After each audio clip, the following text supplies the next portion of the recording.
Bagong taon na, kumpleto pa rin ang mga daliri ko. At sayang naman kung hindi ko gagamitin. Tara, mag-drawing tayo. At may bago na naman akong sketchpad. Kala mong sipag, no? Yes, bago na naman to. At dito ko gustong iguhit yung mga taong magagaling sa larangan nila. Pero wala pang pumapasok sa isip ko kung sino yung una kong iguguhit. Kaya ito na lang. Simulan na lang siguro natin sa isang taong pinakamalaki ang ambag sa kung ano ang meron ako ngayon.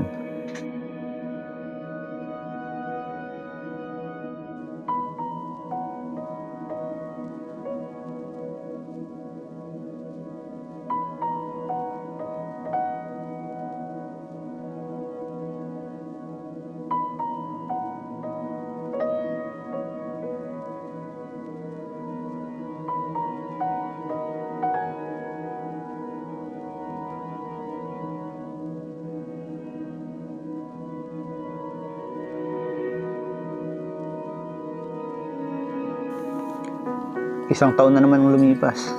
Sa isang taon na yun, napuno ng tahimik na laban, may isang taong hindi ako iniwan.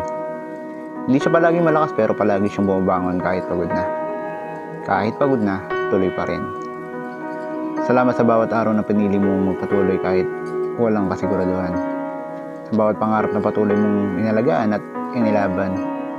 Sa mga sandaling walang nakakakita, walang pumapalakpak, ikaw pa rin ang pumili na manatili. Bilang pasasalamat, ngayong bagong taon, pinili kong iguhit itong taong to.